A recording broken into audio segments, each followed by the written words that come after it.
Hola, hola, buenos días, Hola, ¿cómo andan? Agus, Tara, Sabri, Buen día, namaskar. Samsung. Hola, Hola, ¿quién anda por ahí? Caco acá. No se me ve, Ah, boludo, porque es la primera vez que uso esto de mi celu. Caco, desde Italia. No, pero no hay drama. Ok. Estoy en España, boludo. Ah, bueno. En España, pasaste para España. ¿Cuándo volvés? No, ni idea, no están los planes todavía. Ok, ok, ok. Está bien, no conviene volver ahora. Este momento no, ¿no? Así. Bueno, vamos a ver si se suma alguien más, pero vamos a ir arrancando.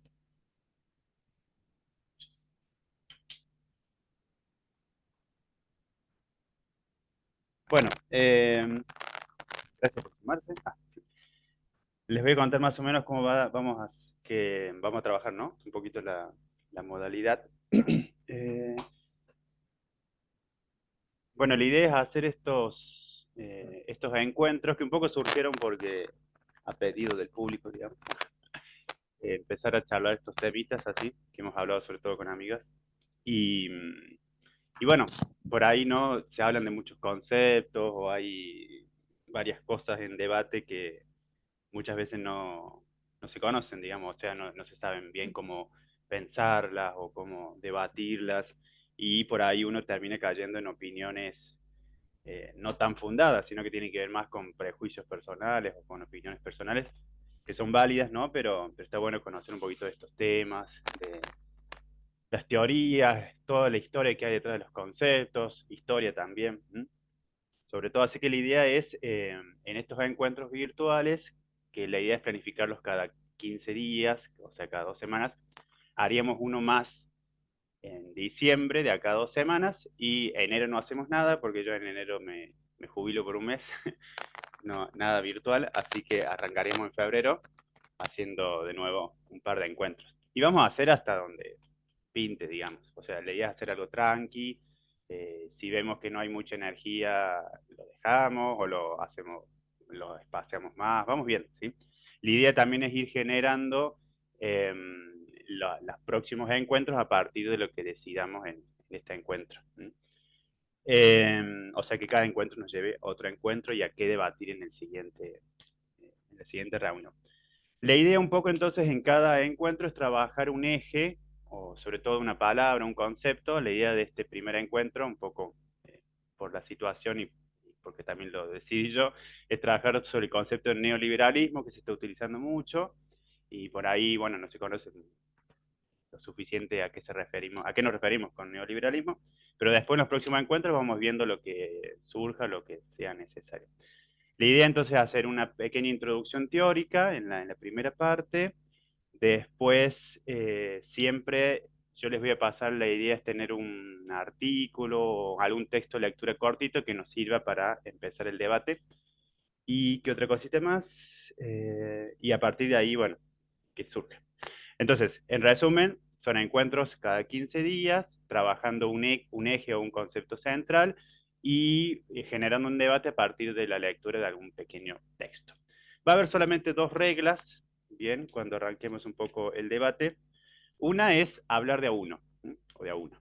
Vamos a tratar de ir respetando la, la palabra, ¿no? O sea, hablar de a uno, que no se choquen las conversaciones porque para poder escuchar. Eso es lo bueno de la virtualidad, que silenciamos el micrófono y es más fácil escuchar. Así que esa es una de las reglas, hablar de a uno. Y la otra regla, bueno, básica, no agredir, ¿no? O sea, tratar de respetar siempre las opiniones de los otros. Si bien más o menos la mayoría tenemos cierto perfil ideológico, pero no todos compartimos las mismas ideas sobre todo. Así que siempre eso, ¿no?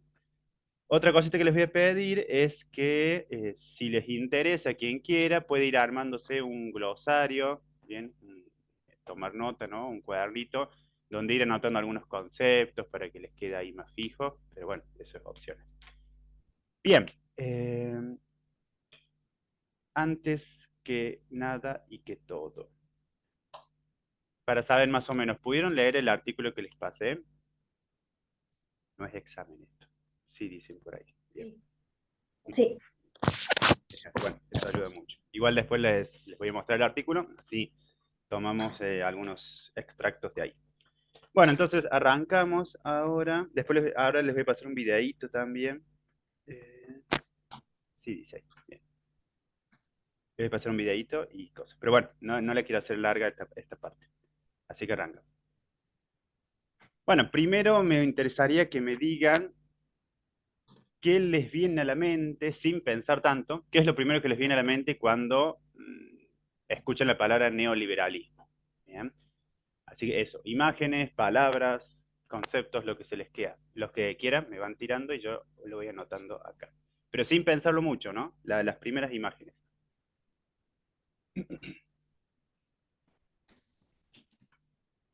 Neoliberalismo.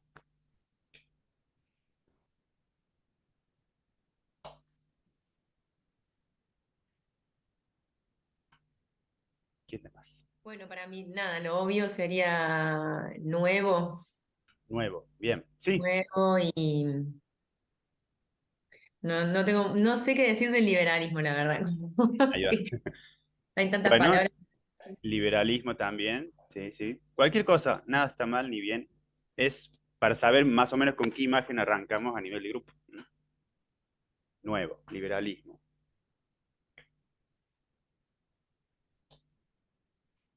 Algunos nombres, algunas acciones. a mí se me viene la imagen de Macri en la reposera. Macri en el reposer, muy puntual. ¿Viste ese? Hay un meme que está la foto de Alberto Fernández y Ah, sí. Milei cuando se reunieron y atrás de fondo aparece Macri en la reposera en el jardín. Ahí va.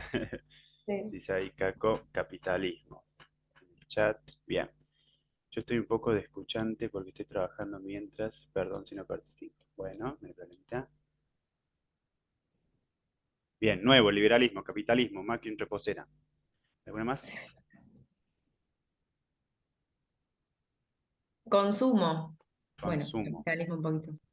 Bien, perfecto. Privilegios, porque es así como va apuntado a que ciertos sectores tengan ciertos privilegios. Es esa idea del derrame también. Será. Muy bien. Una más y cerramos.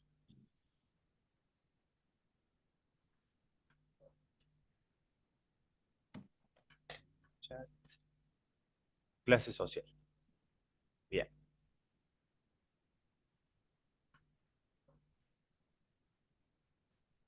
perfecto. Bueno, este término lo han escuchado, ¿no? Eso sí. Bien. Y ahora se va a escuchar bastante. Bien, perfecto. Bueno, todo lo que han dicho está relacionado, sí, con el neoliberalismo. Así que bueno, vamos a trabajar un poquito sobre esto, a qué nos referimos bien con esta teoría o ideología. Bueno, primero que el término neoliberalismo surge, fíjense, en 1938, de la mano de un escritor, un filósofo, economista más que todo, Alexander Rousseau. Él se dice fue el primero que menciona este término, bien, en un texto.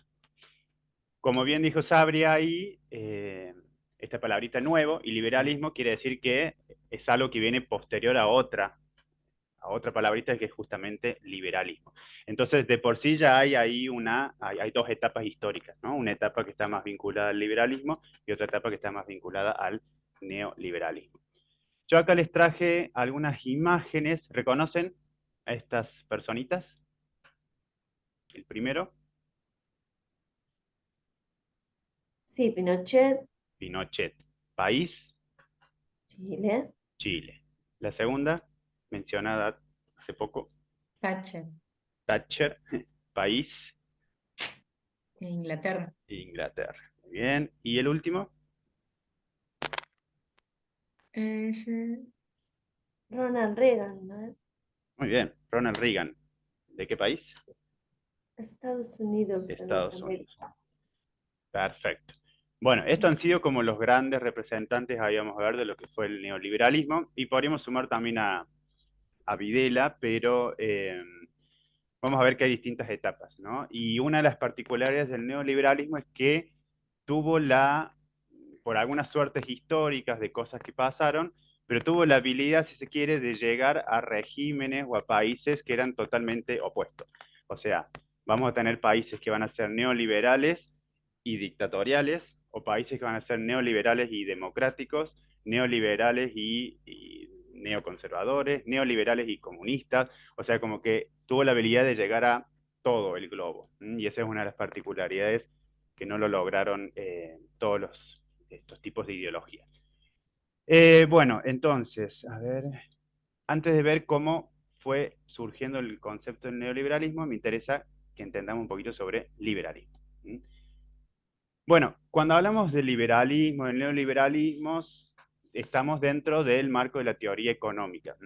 Se consideran teorías económicas, pero que tienen elementos políticos, sociales, históricos, etc. Pero básicamente son teorías económicas. Se estudian dentro de lo que es, por ejemplo, algunas materias como economía clásica, se suelen estudiar estos temas.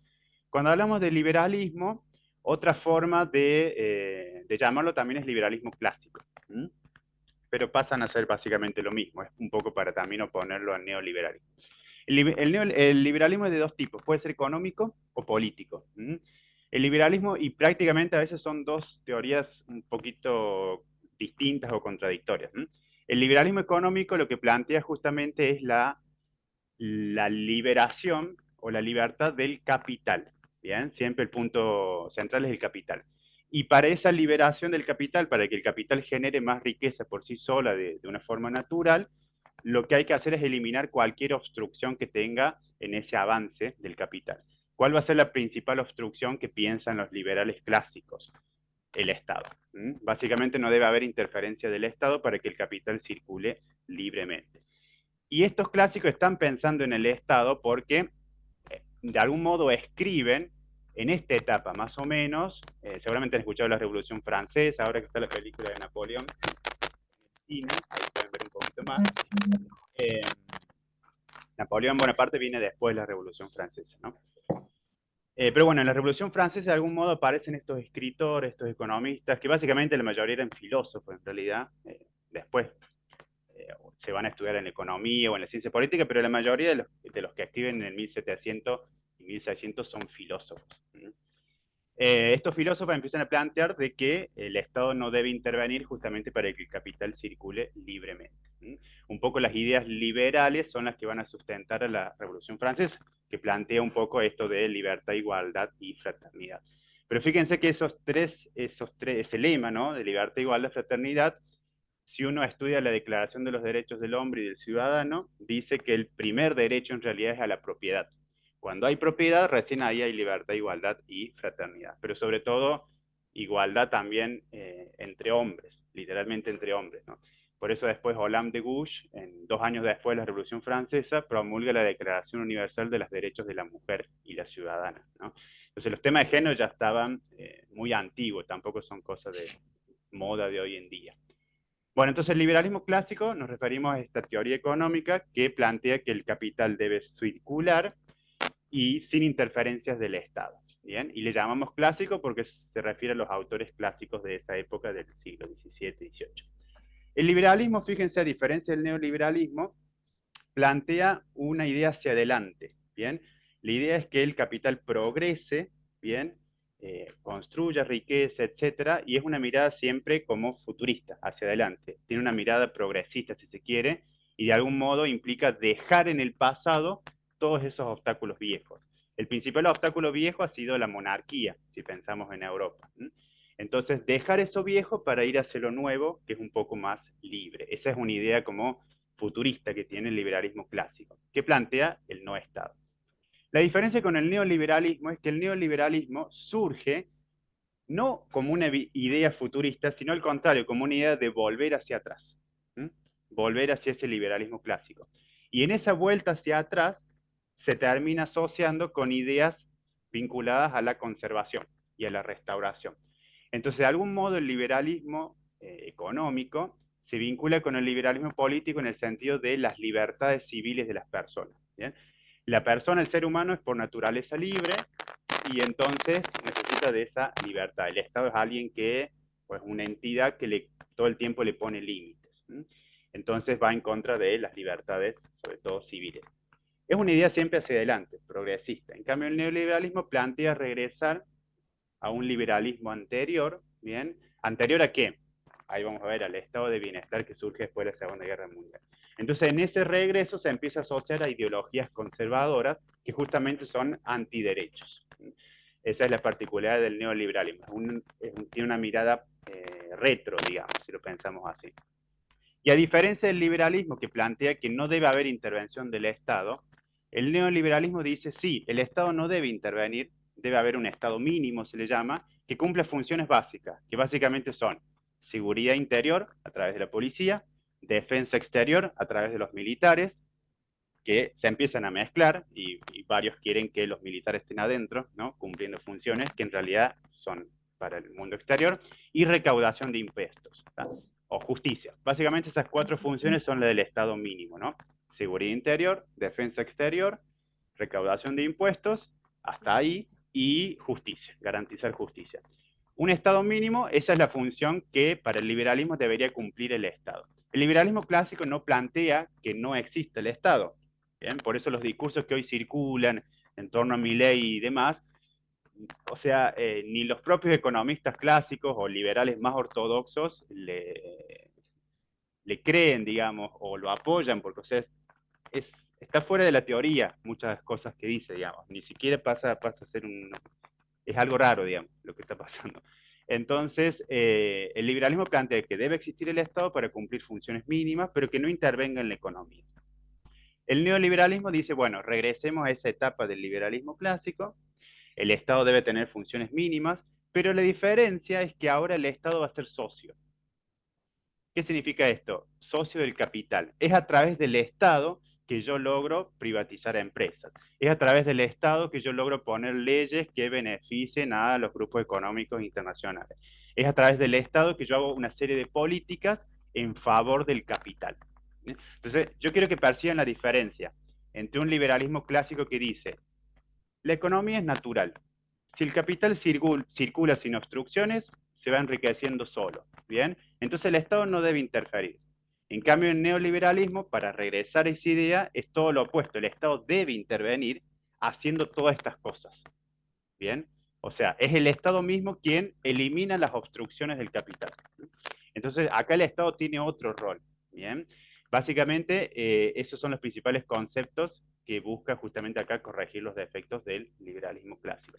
Pero en esa idea de volver hacia atrás se empieza a asociar a ideas conservadoras. Por eso si uno escucha Milei, se opone a un montón de derechos, por ejemplo, el derecho a la interrupción voluntaria del embarazo, desde el liberalismo clásico, eso es un derecho. ¿Por qué? Porque garantiza la libertad de los individuos. Una mirada siempre progresista, hacia adelante. En cambio, el neoliberalismo, al asociarse a posturas más conservadoras por esta idea de restaurar, de regresar, se asocia a posturas antiderechos. Entonces, ese quilombo que por ahí muestra Milei, digamos, de posturas contradictorias, es como que, bueno, querés libertad y por otro lado no querés derechos, tiene que ver con esto. Uno lo logra entender a través de entender todo este proceso teórico que hay detrás de estos conceptos. Bueno, entonces, fíjense, acá hay sí, ahí está. Hay una evolución cortita, ¿no? De cómo fuimos pasando por distintos estados. Lo primero que hay que saber es que el Estado es una construcción moderna, ¿sí? Tiene unos 400 años. Hemos vivido sin Estado, y hay que decirlo, de acá a 300 años vamos a vivir sin Estado. El Estado, por una cuestión histórica, está tendiendo a desaparecer. El Estado-nación, sobre todo, ¿no? Está tendiendo a desaparecer en favor a bloques regionales, a gobiernos un poco más mundiales y a procesos locales, ¿no? Es como que ese Estado-nación va a ir desintegrándose en cuestiones más locales, los gobiernos locales van a tener más peso. Eso uno lo puede ver porque a partir de hace unos 5 o 10 años empezaron a surgir muchas maestrías y doctorados en gobiernos locales que antes no estaba. Y por otro lado, el proceso más grande, ¿no? La construcción de estados regionales. Los primeros estados regionales podemos pensarlo como estos organismos como el Mercosur, UNASUR, etcétera, en perfilar también un gobierno más de tipo mundial como la ONU, con sus restricciones, ¿no? Pero bueno, hay una tendencia que parece que el Estado va a ir perdiendo funciones, pero no por estas cuestiones, sino por una cuestión de localización y regionalización. Entonces, Perdón, sí, perdón que te corto, no, por Govind, favor, que sí, no me quedó claro una cosa de lo que explicaste recién. dale. Em, Vos decías que según el liberalismo, el Estado no debe intervenir para que el capital circule naturalmente.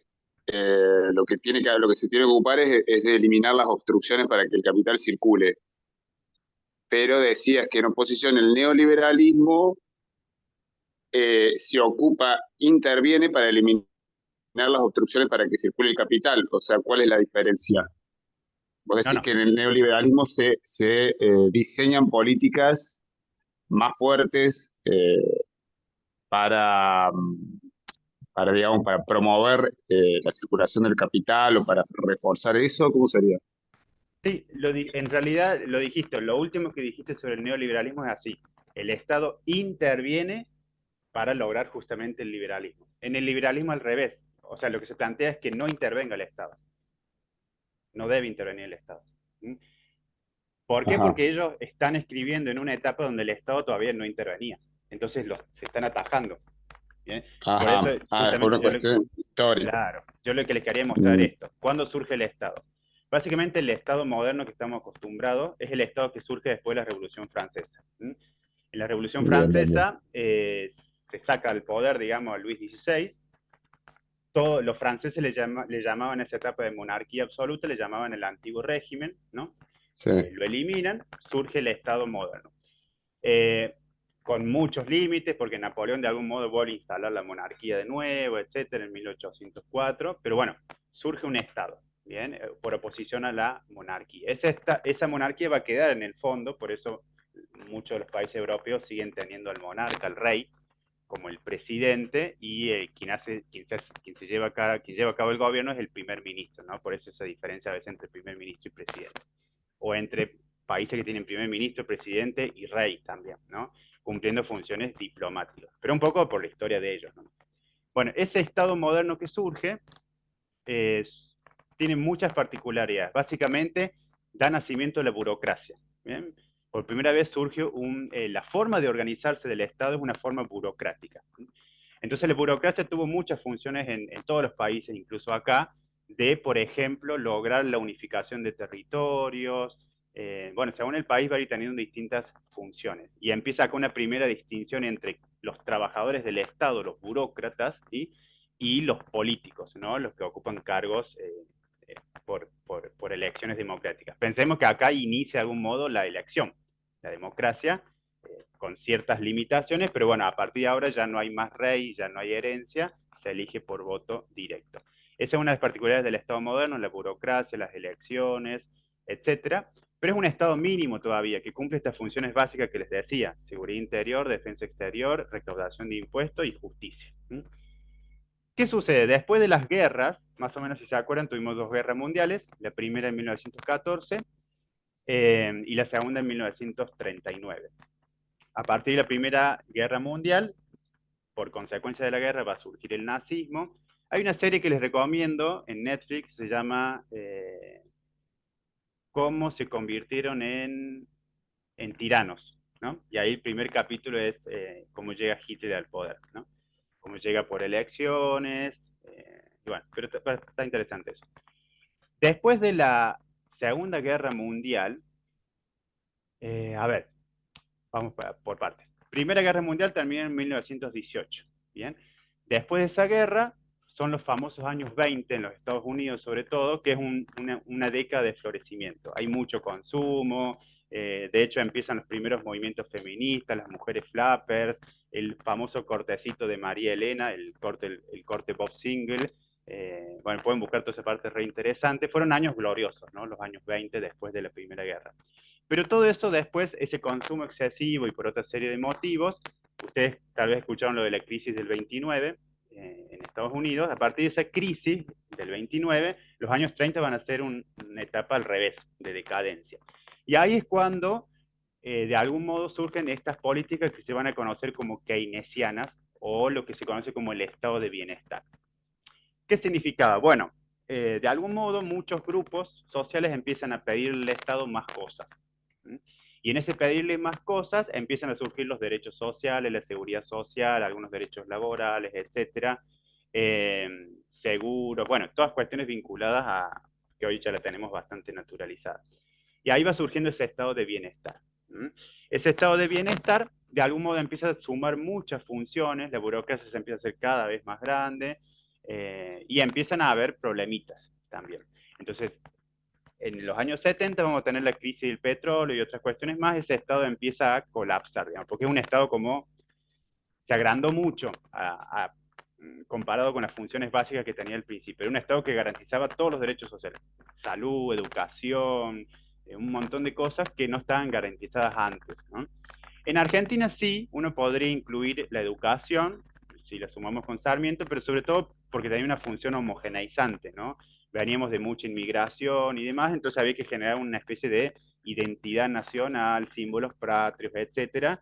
Entonces cumplió esa función un poco, ¿no? Ya desde Roca y Sarmiento. Pero bueno, ese estado de bienestar era un estado muy grande, con muchas funciones. Colapsa, ¿bien? Es un estado que distribuía riqueza, pero colapsa en los años 70, y entonces ahí aparece esta ideología neoliberal de regresar a ese estado mínimo. ¿Mm? Y en ese regreso se empieza a asociar a estas ideas justamente conservadoras. Entonces, a partir de los años 70 empiezan estos experimentos. Pinochet en el 73 en Chile, Videla en el 76 acá, de algún modo empiezan a plantear un neoliberalismo dictatorial, por medios dictatoriales. ¿Mm?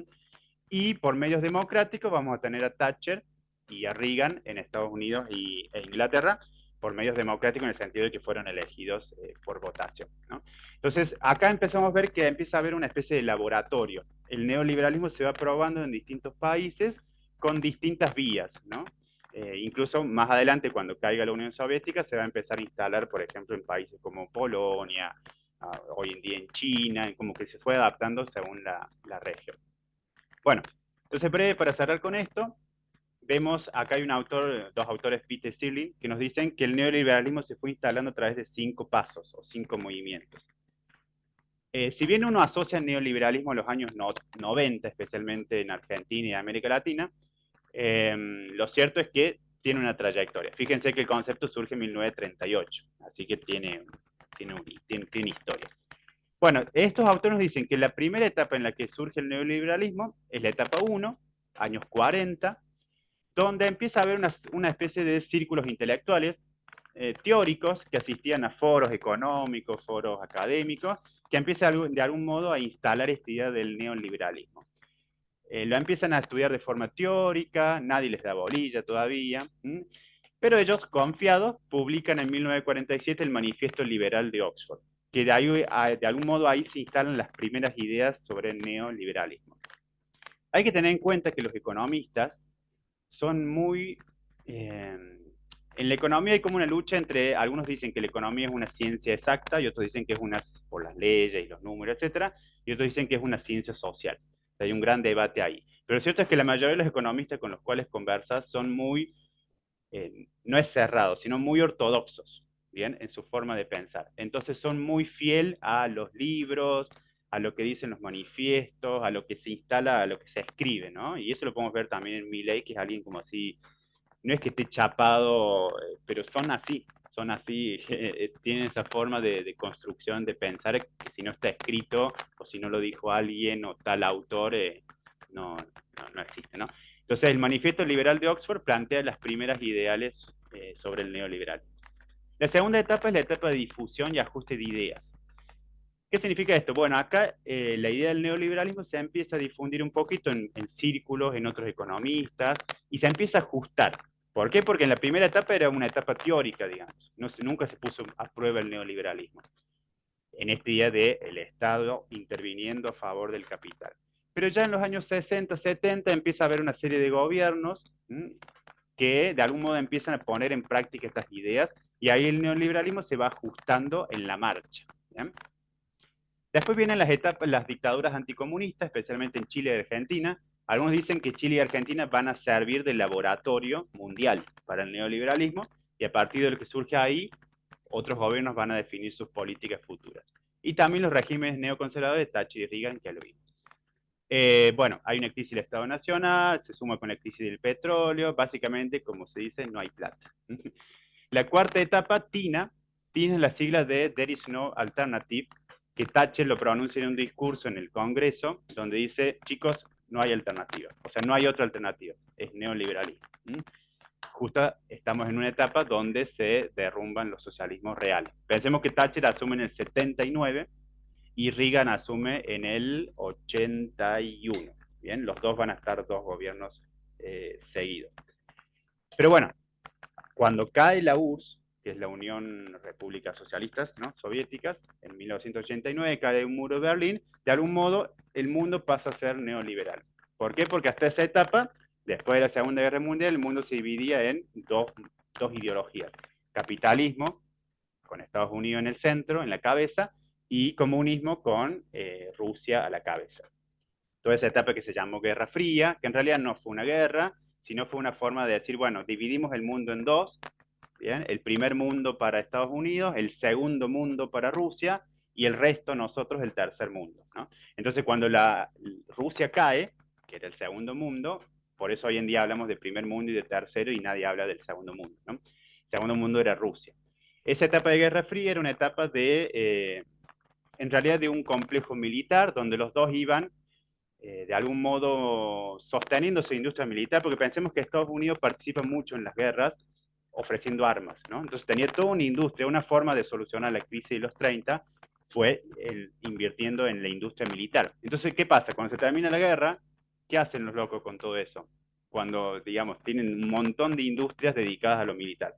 Bueno, surge esta idea de Guerra Fría, tenemos que seguir produciendo armas y demás para mantenernos. Lo cierto es que no había un peligro real de una tercera guerra mundial, estaba como fantasma, y lo que fue sucediendo fueron pequeñas guerras chiquitas, ¿no? La guerra de Argelia en los 60, la guerra de Vietnam en los 50, hasta el día de hoy tenemos guerras chiquitas, ¿no? Pensemos en Ucrania, la guerra de Irak, etcétera, porque es poco probable que suceda una guerra mundial de nuevo.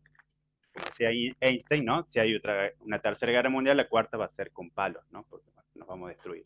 Entonces la guerra mundial fue ¿cómo decirle? La pantalla, ¿no? Para decir, bueno, sigamos con la industria militar y el mundo está dividido en dos mundos. Cuando ese segundo mundo se cae, a partir de ahora, Estados Unidos gana la ideología, ¿no? Algunos le llaman el fin de las ideologías. Y la quinta etapa es el avance del capitalismo privado en China, que es una paradoja porque tenés un Estado comunista, pero en realidad gestiona el capital. La principal potencia gestionadora del capitalismo a nivel mundial. Bueno, solamente eso, para no abrumarles con tanto, recapitulando, tenemos estas dos teorías económicas, liberalismo económico, o sea que no haya intervención del Estado, justamente porque surge en una etapa donde aparece el Estado y entonces los teóricos estos se atajan diciéndole no intervengas, ¿bien? O sea, te damos permiso para que surjas como Estado, porque piensen que el monarca, en la etapa de la monarquía, era alguien que gobernaba todo. O sea, Luis XIV decía, l'état c'est moi, el Estado soy yo. O sea, él manejaba, piense que para los burgueses tener un rey era totalmente anticapitalista. ¿Por qué? Porque el rey te decía, no, yo te pongo los impuestos que quiera porque yo quiero, o no, vos acá no vas a comerciar porque yo no quiero, y etcétera, ¿no? Entonces, de algún modo el Estado fue un poco un impulso también de la burguesía, una necesidad de la burguesía para liberar ese capital del monarca. Y entonces en ese Estado que surge, los burgueses le dicen, no intervengas, ¿bien? Eso es liberalismo clásico. Queremos que progrese el capital libremente, una mirada futurista hacia adelante, que las personas sean libres, porque venimos de la Revolución Francesa, que tengan todas las libertades que quieran, pero en el neoliberalismo al revés. Se trata de regresar a esa etapa, que es el liberalismo clásico, pero con la ayuda del Estado, justamente porque estamos en una etapa de Estado muy presente. Entonces el Estado va a tener otra función ahora, que es la de regresar atrás. Y en esa idea de regresar atrás, en vez de asociarse con ideas progresistas, se asocia con ideas conservadoras, justamente retro. Y ahí se asocia con ideas o posturas antiderechos, justamente a nivel social, ¿no? Libertad a nivel económica, pero conservadurismo a nivel social. y bueno, los distintos estados por los cuales fuimos pasando y etcétera. Bueno, ahora entonces para empezar a debatir un poquito, les voy a mostrar un video cortito, cortito, de 3 minutos, donde se ve la evolución de estos estados en Argentina. Uy, perdón, para que también nos ubiquemos. ¿Puedo pasarlo?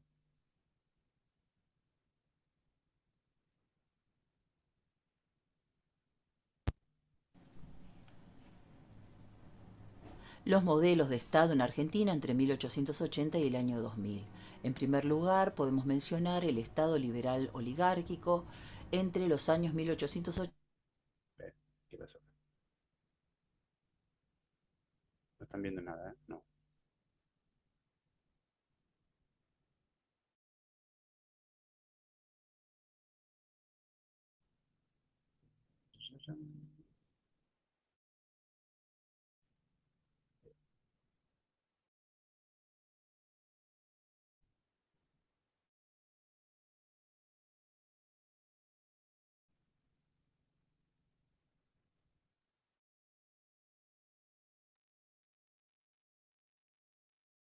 Se tilda.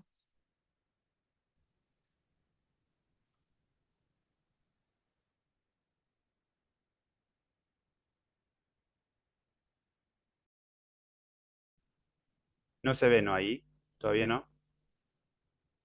No, ahí sí, está lento. Los modelos de Estado en Argentina entre 1880 y el año 2000. En primer lugar, podemos mencionar el Estado liberal oligárquico entre los años 1880 y 1916. Estos gobiernos promovieron el modelo agroexportador y para eso incentivaban la llegada de inmigrantes, sobre todo de origen europeo. Desde el punto de vista político, eran gobiernos oligárquicos que se sostenían con el fraude electoral.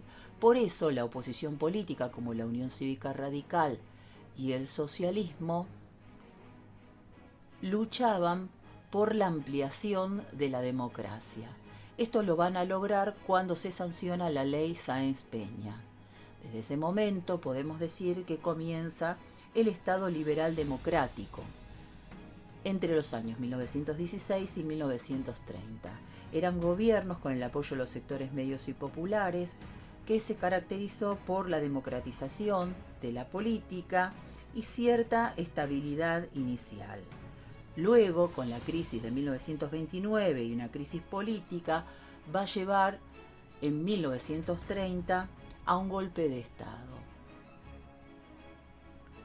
A partir de entonces, vamos a decir que comienza el Estado totalitario hasta el año 1946. Fueron gobiernos militares y civiles que se sostuvieron con el fraude electoral. Se promovió la industrialización por sustitución de importaciones, y esto llevó a que surgieran los trabajadores industriales. Hubo nuevas funciones del Estado a partir de esto que lo vamos a ver plasmado en el estado de bienestar o estado social entre los años 1946 y 1955, porque es el momento en que el Estado comienza a regular el mercado laboral mediando en las relaciones entre los trabajadores y los empleados. Se sostuvo el modelo de industrialización. En 1955 se produce un golpe de Estado y con esto toma otro rumbo el rol del Estado, que es el del Estado desarrollista.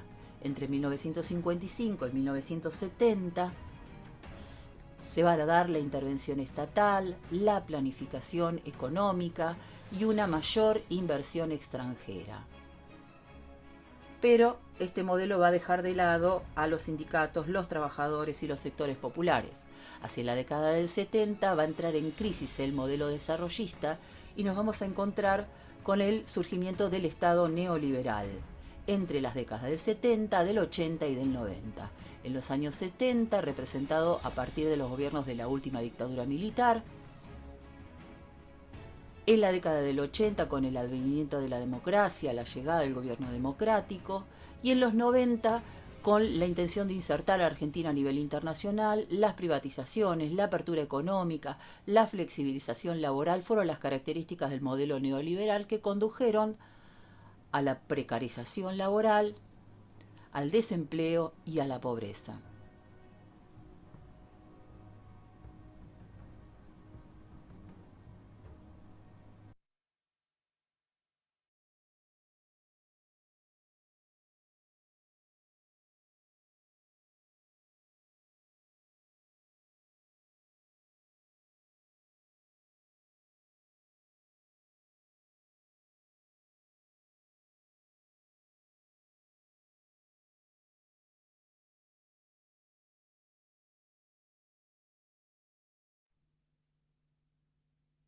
Bueno, ahí está el videíto.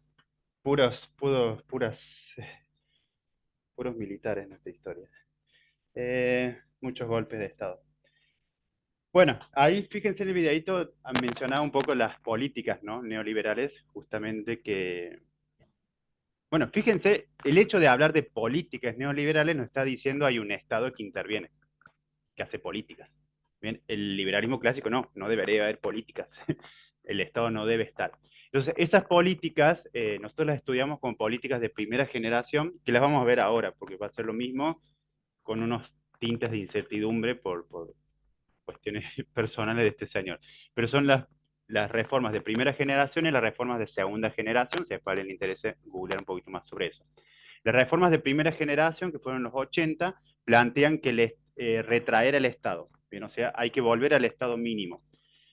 Si es un Estado que da mucha plata, que tiene muchas políticas sociales, bueno, empezar a disminuirlo, achicarlo, achicarlo, achicarlo. Eso ya lo estamos viendo, por ejemplo, con el achicamiento de ministerios.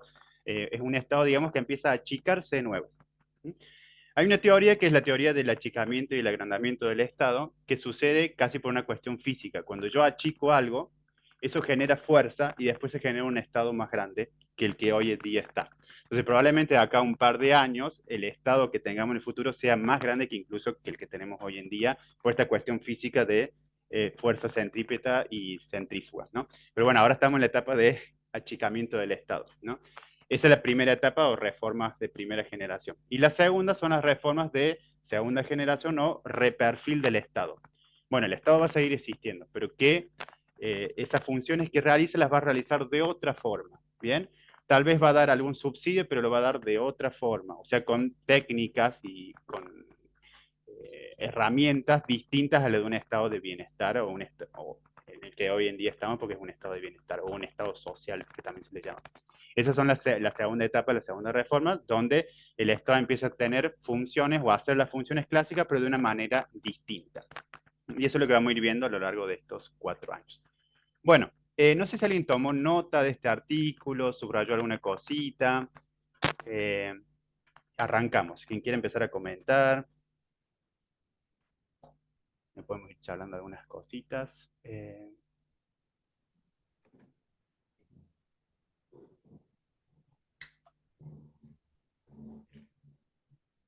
¿Alguien se anima a romper el hielo?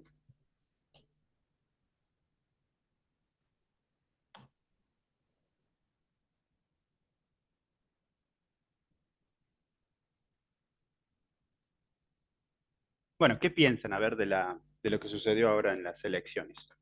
¿Por qué pasó esto?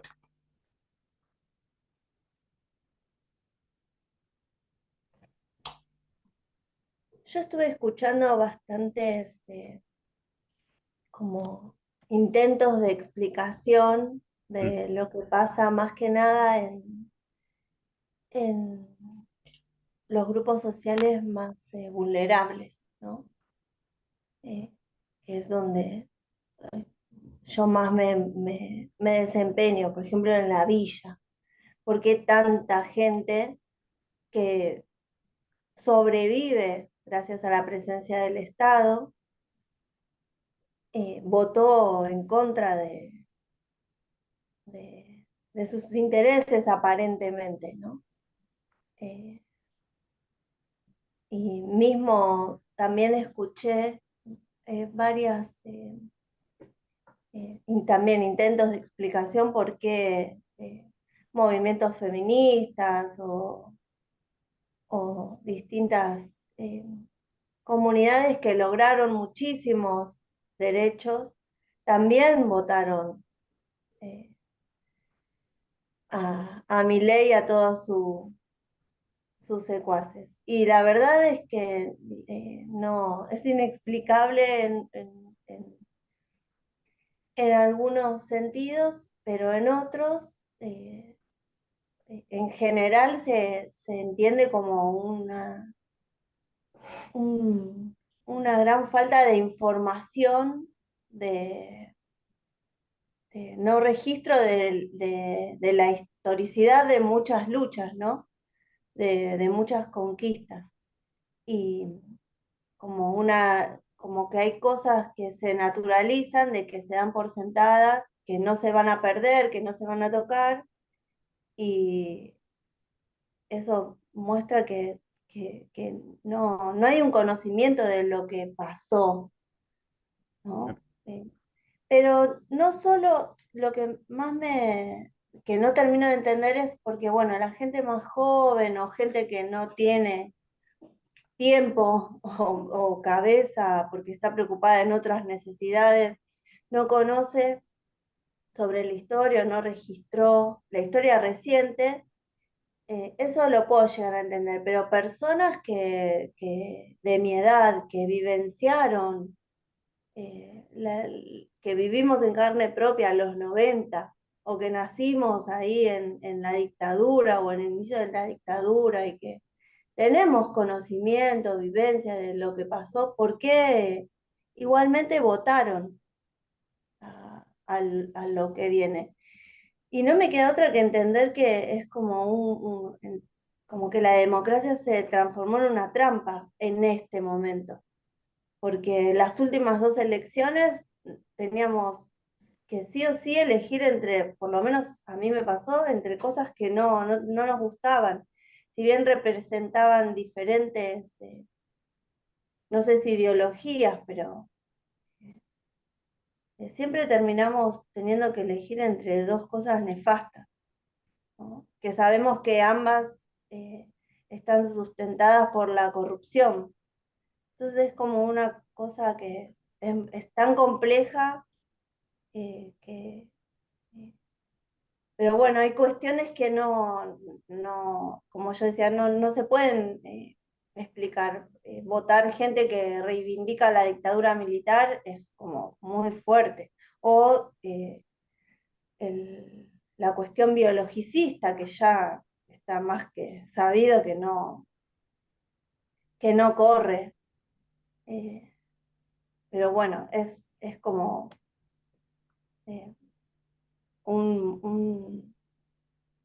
una cuestión que yo por lo menos no sé cómo acomodarla en mi mente y en mi emoción de qué es lo que está pasando, ni veo la forma en salir de esto. Yo siento que estamos en una trampa.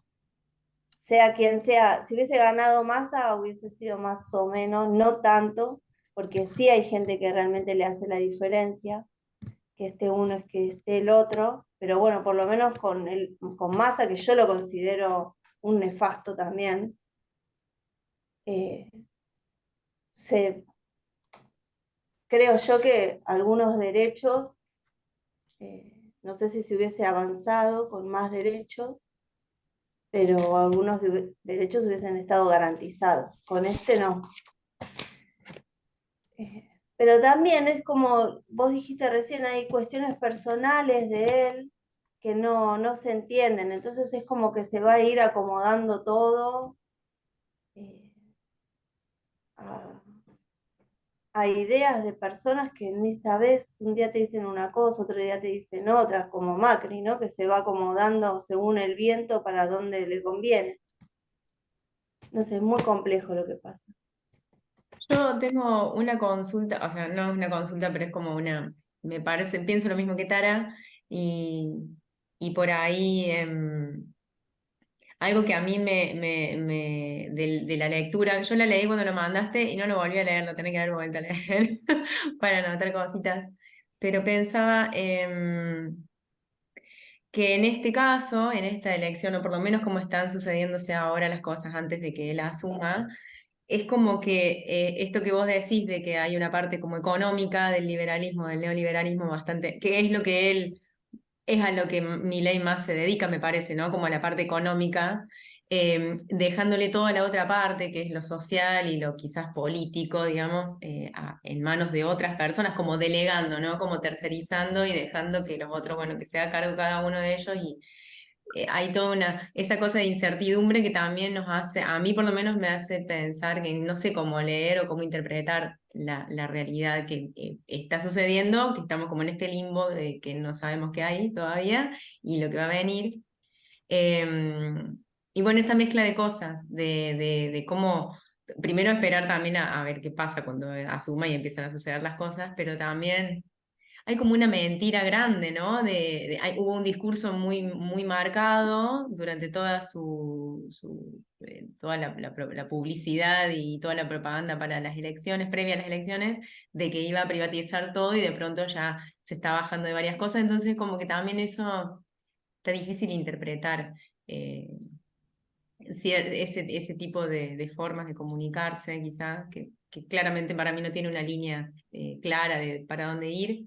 Esto del laboratorio que decía, me re parece un experimento, todo lo que está pasando. Eh, y desde, también yo, desde los lugares en donde lo poco que escucho, lo poco que puedo interpretar de otras personas, esto de que, bueno, a veces tenemos tantas cosas o tenemos tantos derechos que no nos damos cuenta de que fueron ganados durante tanto tiempo o que se han luchado fueron luchas para poder llegar a ellos y bueno, ahora quizás no nos damos cuenta o no se da cuenta la sociedad aparte de la sociedad que lo votó, de que puede llegar a perderlo. Pero bueno, sí, la falta de información es es muy obvia también. No tengo más para decir. Bueno, a mí me gustó lo que me gustó del artículo, lo que más me gustó fue que me pareció que estaba bastante correcto ese análisis de los posibles escenarios que se pueden llegar a desencadenar. eh, y me parece que sí, que eso comparto. Esto que decía de que, bueno, que si mi ley se enfoca en una reestructuración económica, digamos, en un plan de ajuste económico, eh, bueno, va a necesitar, bueno, se va a tener que enfrentar posiblemente con escenarios muy álgidos de protesta social, pero si además le suma políticas que se orienten a dar esa como la batalla cultural, bueno, vamos a ver muchísimo más el avispero.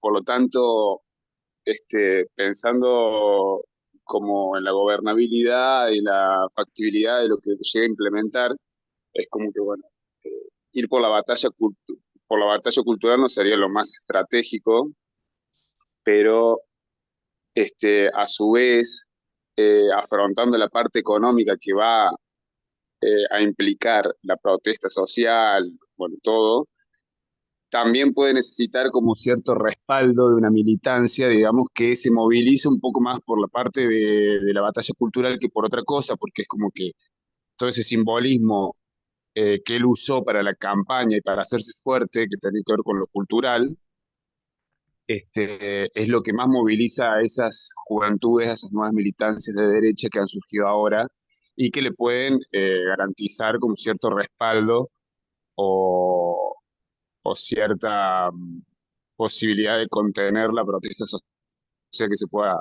desencadenar.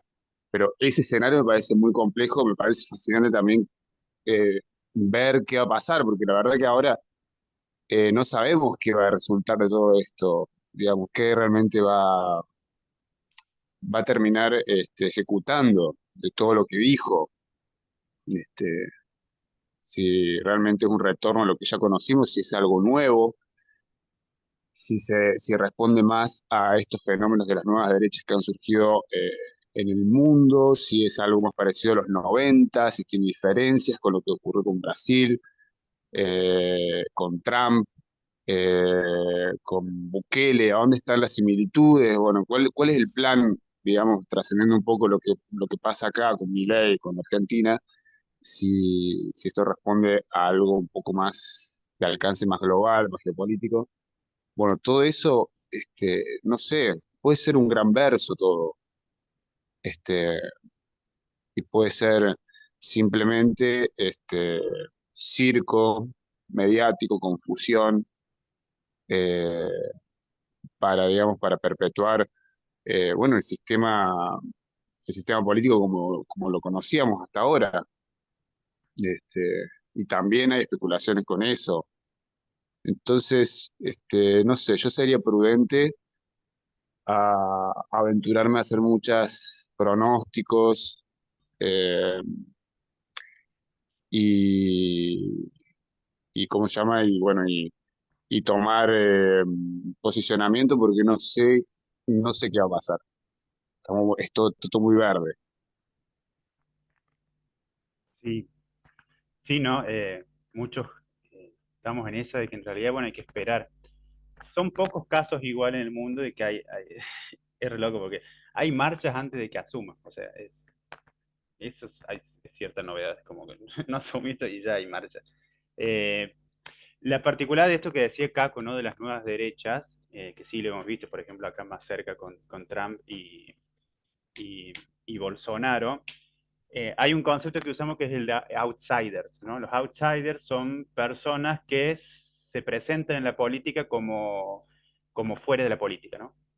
El discurso de Milei era eso, yo no soy político, muchos de sus diputados, yo no soy político, como están fuera de la política, ¿no? Y de algún modo vienen a ordenar eso que es la política. Estos outsiders generalmente, hace un pocos años, empiezan a asumir, son los propios, ¿cómo decirlo? Son los propios grupos económicos los que empiezan a asumir el poder. Bien, en vez de ponerse atrás y controlar a los políticos, ellos mismos asumen los roles políticos. Por ejemplo, pensemos en Trump, que era un empresario. Bueno, es un empresario, ¿no? Entonces, el problemita con los outsiders es que muchas veces no tienen ningún tipo de trayectoria política. No han ocupado ningún cargo, no conocen nada del Estado. Entonces, el peligro de esto es que ellos piensan que pueden manejar discrecionalmente en lo que se les ocurra, ¿no? Hacer cualquier cosa, porque no tienen conocimiento, ni siquiera de política, ¿no? O sea, de estrategias políticas y demás. Tendrán sus asesores y todo. Entonces, ese es el problemita con estos outsiders, que como no vienen de la vieja política, son impredecibles. Probablemente a nivel económico termina haciendo lo mismo que se hacen en estas políticas neoliberales, pero tienen ese detalle ahí de incertidumbre que es propio de su trayectoria personal de no haber participado en la política. Eh, Después hablamos de lo que son, por ejemplo, políticas de shock y políticas gradualistas. Por ejemplo, si ganara Massa, si hubiese ganado Massa, él iba a implementar políticas más de tipos gradualistas, o sea, de a poquito. En cambio, este señor plantea políticas que se llaman más de shock, o sea, cambios ahí rápidos. Lo cierto es que nace con ciertos límites. Eso hay que tenerlo en cuenta. Me parece que él va a perfilar de acá a 2 años a ganar elecciones en diputado porque no tiene gente para hacer un montón de las cosas que quiere hacer. Eh, lo que se les ocurra. O sea, por ejemplo, si quiere cerrar el famoso Banco Central, tiene que reformar la Constitución. O sea, ni siquiera es cambiar una ley. Las leyes generalmente se cambian con 2/3 de... yo comento estas cositas porque por ahí uno las tiene asimiladas, pero no todos las tienen asimiladas.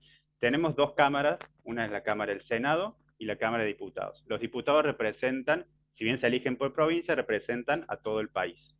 Los senadores representan a las provincias. Son 3 por provincia, incluida Cava, así que son 24 distritos. 2 por la mayoría y el tercero siempre por el que sale segundo. Milei tiene 7 senadores, diputados tiene 30 y pico, o sea, no logra, para cambiar una ley se necesita generalmente 2/3 de la Cámara, ¿bien? La Cámara de Diputados tiene puede promulgar y derogar algunas leyes. O sea, cada cámara tiene como sus temas, ¿no? Por ejemplo, todo lo que es relaciones exteriores está a cargo del Senado, por ejemplo. Entonces, si quiere hacer alguna reforma en Cancillería, tiene que ir por el Senado. Como cámara de origen, se dice. Después, por ejemplo, si el Senado quiere promulgar una ley, hace el proyecto, etcétera, si lo vota, pasa ahí a la otra cámara. Siempre tiene que pasar en la otra cámara, y si lo aprueban de nuevo, pasa al Ejecutivo. El Ejecutivo debe aceptarlo o vetarlo y devolverlo, y ahí si se vota de nuevo, con 2/3, ya es ley, por más que el presidente no quiere, ¿no? Ese es generalmente el mecanismo de eso. Pero en el caso del Banco Central, necesita reformar la Constitución. ¿Mm? ¿Por qué? Porque el Banco Central está creado por Constitución en el artículo 75, inciso 7, se crea el Banco Central de la República Argentina. Entonces, para eliminarlo, tiene que primero generar una reforma de la Constitución y después hacer la ley de reforma. Y para reformar la Constitución necesita generar una convención constituyente, como se hizo con Menem en el 94, donde hay elecciones de nuevo, se eligen a los constituyentes, se vota, etcétera. No lo puede hacer ahora. Después lo que hay que tener cuidado también es cosas que se desconocen o no están bien claras. Por ejemplo, cuando se habla de privatizar YPF, de algún modo YPF ya es privado. O sea, a ver, YPF se crea en el 1922, con Irigoyen. Se crea como una sociedad del Estado. Estaba a cargo el general Mosconi. Después, con Menem, en el 92, Menem la convierte de sociedad del Estado a sociedad anónima. O sea, le vende, digamos, las acciones a Repsol, ¿bien? A la empresa española. Después, en la etapa en el 2012, perdón, se estatiza. ¿Qué se estatiza? En realidad el Estado compra el 51% de las acciones a Repsol, ¿bien? O sea, pasa a ser socio mayoritario, pero no es dueño de todo YPF. YPF ya tiene una parte privada, ¿sí? Solo que tiene gestión mixta. Entonces, cuando se habla de privatizar YPF, se trata de vender esas acciones o un par de acciones, de modo de que otra empresa tenga mayoría y no la tenga el Estado, ¿no? Bueno, cuestiones así, por ejemplo, está bueno saberlas, porque si no, no se entiende bien qué es privatizar. ¿Bien? Privatizar es que el Estado se desligue de algunas acciones, las venda, ¿bien? Pero bueno, no se va a desligar de todo, por ejemplo. Lo que decía Tara me hizo acordar ahí esto de por qué no se elige a Milei o a este tipo de personajes. Hace un par de décadas en América Latina, sobre todo a partir del 2000, hay una ola en América Latina que se llama la ola progresista. ¿Bien? Empiezan a asumir varios gobiernos progresistas. Tenemos a Kirchner en el 2003, a Lula, 2002, creo, 2001. Bueno, asume Chávez. Chávez va a ser el primero que inicia la ola progresista en el 99. Pero bueno, toda América Latina va con estas olas progresistas, ¿no? Después venimos a un retroceso, que es la etapa, otra ola neoliberal, ¿no? Pero lo que va sucediendo en estos últimos años es que las votaciones terminan siendo muy parejas, ¿no? O sea, es todo 50, 49, 51. 50,5, fíjense, con Lula gana por 500.000 votos, 50, algo, nada. Y en Argentina fue loco, porque si bien hay cierta pareja, 5 o 6 puntos de diferencia es mucho en un balotaje. Pero de algún modo muestra que la sociedad latinoamericana está dividida en dos grandes grupos. Esos dos grupos, por ejemplo, a Lula también le votaron en contra. Lula saca a 30 millones de personas de la pobreza, y con unos planes, por ejemplo, el Bolsa Familia, que fue muy famoso, y después se dice que estos pobres que pasan a clase media baja terminan adquiriendo las mismas aspiraciones de la clase media, y de algún modo terminan votando en contra de los gobiernos que les permitieron el ascenso. Entonces, uno de los problemitas, sobre todo en Argentina y Uruguay, que tienen mucha clase media, es la clase media, ¿no? El problemita de la clase media que es una clase media que está formada por eh, estos pobres que pasan de clase media de clase baja a clase media baja, está formada por cierta parte de inmigrantes, está formada también por algunos de clase alta que descienden a clase media. Es una clase media bastante heterogénea, que tiene mucha educación, tiene mucha formación, pero tiene este problemita de la aspiración, ¿no? De la aspiración a ser clase alta y el odio a la clase baja. Entonces, uno de los problemitas, sobre todo en Uruguay y Argentina, es la clase media que no se da en otros países que no tienen tanta clase media como Chile o Brasil. Entonces Argentina tiene algunas particularidades, pero de algún modo repite cosas de otros, ¿no? Probablemente pasen algunas cosas que pasó como con Bolsonaro, con Trump, y algunas particularidades que puedan surgir. Bien, a ver.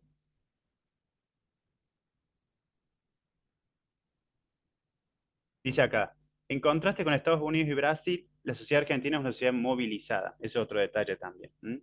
Con una larga memoria igualitarista y un sesgo jacobino cercano al francés. Bueno, claro, esto, ¿no? Hay mucha movilización en Argentina. En Brasil no se ve mucho eso, de hecho se sorprenden de nuestros movimientos. Y en Estados Unidos, por su tradición así liberal, que incluso el voto es opcional, eh, sucede esto, ¿no? Entonces, bueno, hay muchos factores que van a hacer de novedoso este caso argentino que ya lo están estudiando mucho. Eh, vamos a ver. ¿Alguna otra cosita que se les ocurra?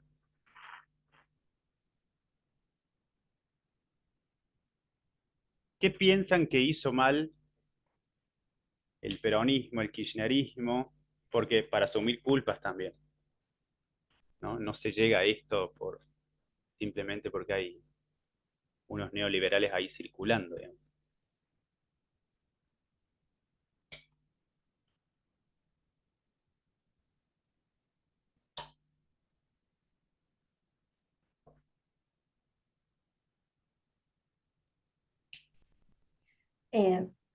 Así con una mirada media rústica, en principio la gran corrupción, que no,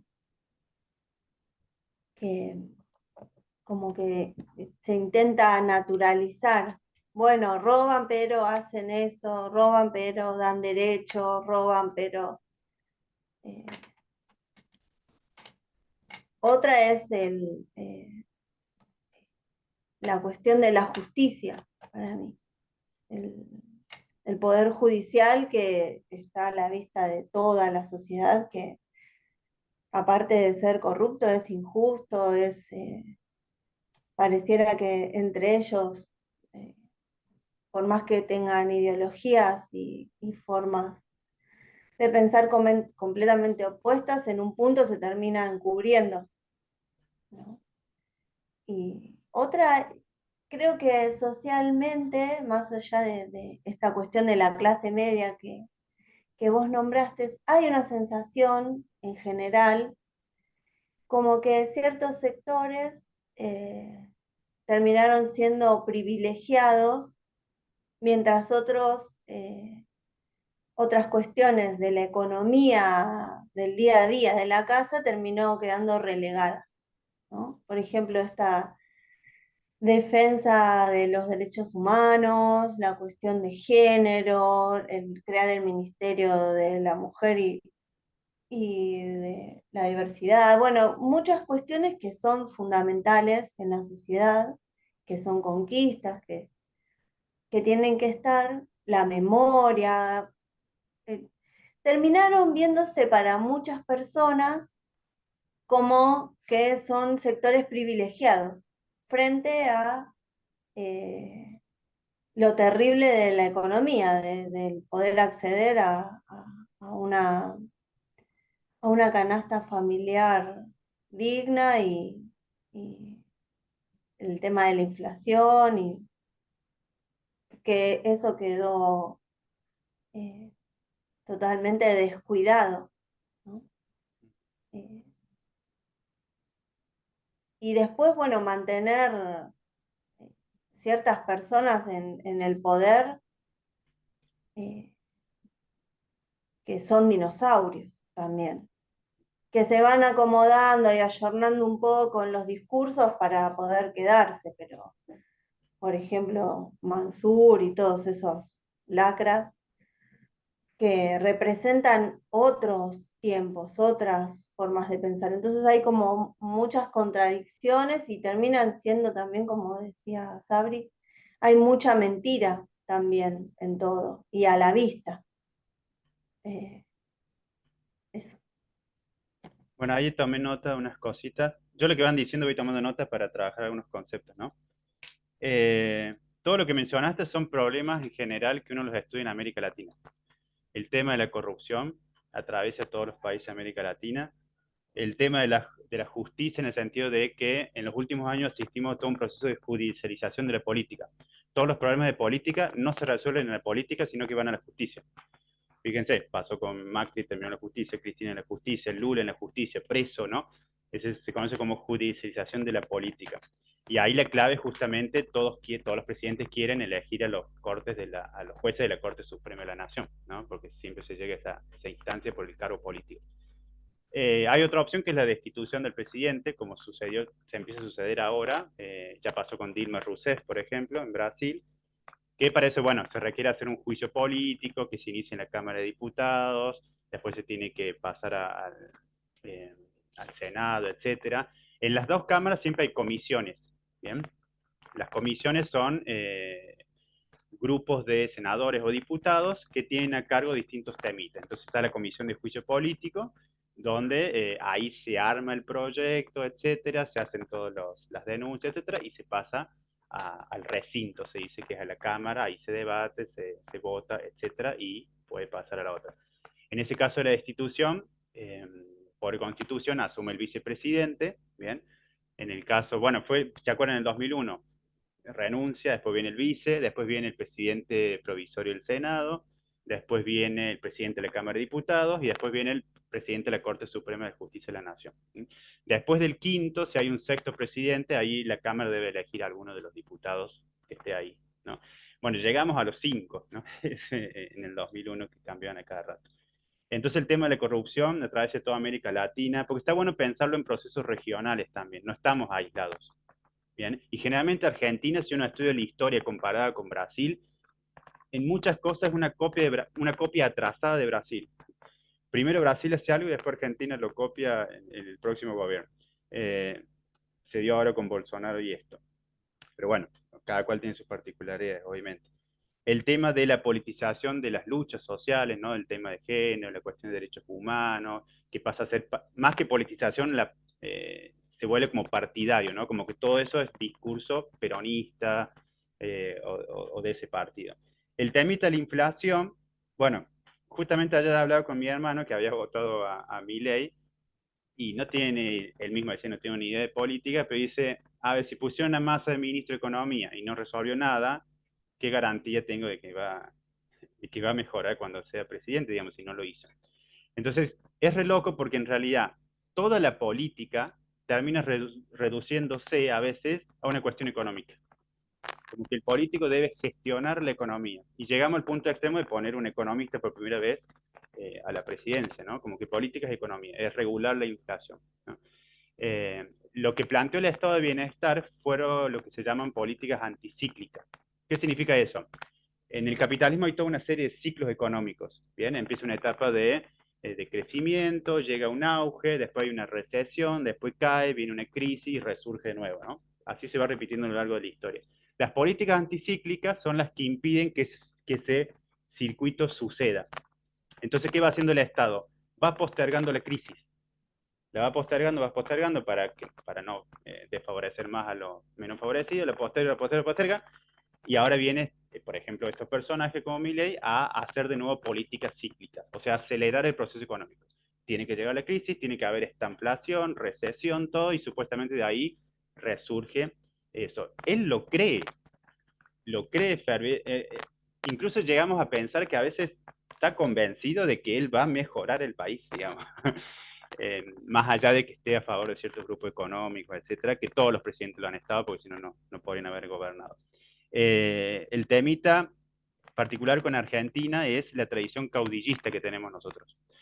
Generalmente los sistemas se dividen en sistemas presidenciales, como América Latina, con una figura central fuerte, que una forma de sacarle la centralidad fue, por ejemplo, crear el jefe de gabinete en la reforma del 94, diciendo, bueno, saquemos los pesos al presidente, porque si no, todas las decisiones dependen de él, toda la culpa va por él, etc.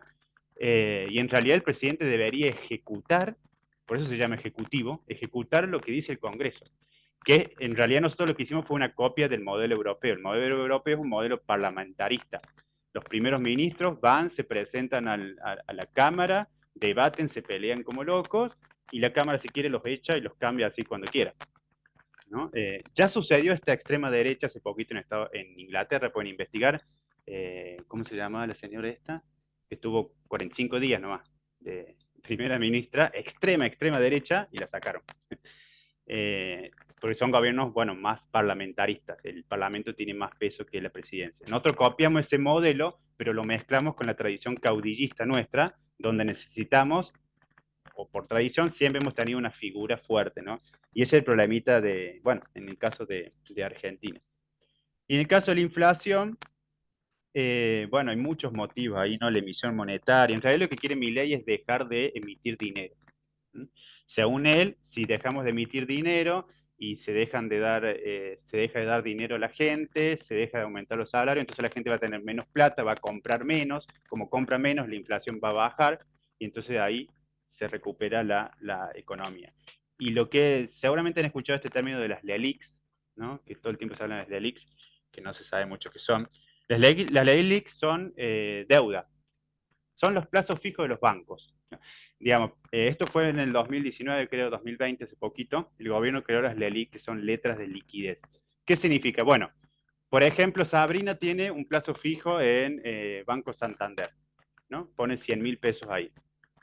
Banco Santander le da la plata al Banco Central, o sea, el Banco Central le toma, digamos, como si fuese deuda, le dice, dame los 100.000 pesos y yo después te devuelvo 130.000. ¿Bien? De esos 130.000, vos le das 110.000 a Sabrina y te ganas 20. ¿Para qué hace eso el Banco Central? ¿Por qué compra la plata de todos los bancos? Justamente para sacar dinero de circulación. Porque en teoría una de las causas de la inflación es que hay mucho dinero circulando, ¿no? Si esto vale 100 pesos y hay un billete de 100 pesos, genial. Pero si esto vale 100 pesos y hay dos billetes de 100 pesos, esto va a valer 200. Entonces, si yo saco la plata de circulación, me va a bajar la inflación. Entonces, lo que hace el Banco Central con las LELIQs, que se compran cada 7 días, saca la plata del mercado para que baje la inflación. Pero ¿qué pasa? Después tiene que devolver 130.000. Entonces hay 30.000 que no tiene. ¿Y qué hace? Los emite. O sea, hay una maquinita que produce plata para devolverle la plata y genera inflación de nuevo. Entonces, para eliminar de nuevo esa inflación, compra de nuevo en la semana siguiente y le devuelve los 130 más otro, y así va generando inflación con el mismo mecanismo. Es choto, digamos, el mecanismo, sí hay que eliminarlo, pero eso no significa que el Estado tenga que dejar de emitir dinero para siempre. Bueno, pero bueno, fue una de las causas. Eh, ¿Qué más? ¿Alguna duda que tengan? Vos, Caco, que estás por allá en Europa, ¿has escuchado comentarios? ¿Qué se dice de Argentina? ¿Estás por ahí? Mira, para mí, Mm, yo lo veo un poco más claro lo que pasó. sí. Parece que sí responde a una cuestión regional en Sudamérica también, porque para mí la gente no votó, digamos, porque tenga una ideología o porque tenga, digamos, eh, o porque tenga, digamos, un proyecto de gobierno, un proyecto de país claro en la Mm, cabeza, sino que vota para deshacerse de los gobernantes que estaban. Eh, o sea, es un voto castigo. Y eso se ve muy bien a nivel regional. Yo veía también que en casi todos los países, digamos, antes, por ahí la década pasada, era muchísimo más frecuente, muchísimo más común que la alternancia entre gobiernos sea un poquito más retrasada, por así decirlo, y era más frecuente que un gobierno tuviera por lo menos dos mandatos. Ahora la alternancia es constante, boludo. Un gobierno en general siempre es reemplazado en las siguientes elecciones por la oposición y así. Ninguna dura dos mandatos, y es lo que está pasando en Argentina también. Que el peronismo no logra afianzarse lo suficiente como para hacer dos mandatos continuos. Eh, entonces, yo leo la elección esta como en lugar de, porque creo que la lectura que siempre se hace o que se tiende a hacer desde los sectores de peronistas o los sectores de izquierda, digamos, porque están, digamos, de alguna manera está amalgamado eso, es que la elección, digamos, el resultado de la elección es porque la gente estaba desinformada o porque la gente votó en contra de sus intereses. Es como una lectura así que subestima muchísimo, digamos, bueno, la participación de los ciudadanos.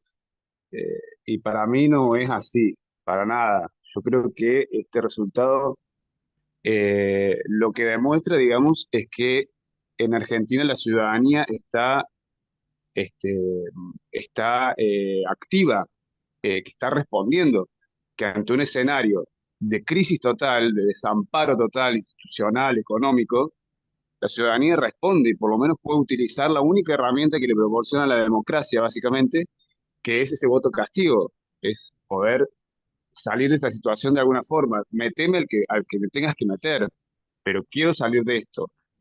Yo lo leo como una, como un resultado que habla un poco más de una madurez ciudadana y que demuestra que la democracia eh, todavía, bueno, está fuerte en Argentina y que el sistema político puede dar todavía respuestas, eh, que como que la gente no sabía que no está votando en contra de sus intereses o no sabe lo que quiere o no entiende nada. Eh, yo lo leo un poco así, no sé qué Sí, piensan. sí, no sé qué piensas.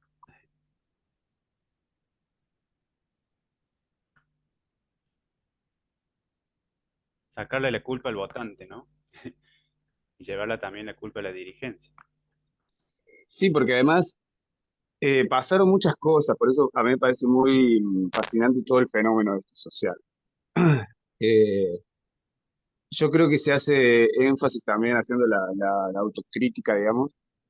Se hacían énfasis en ciertos factores o, digamos, en ciertos grandes temas eh, que tenían que ver con lo cultural, tenían que ver nuevamente con esta batalla cultural que se disputa en el campo de lo simbólico.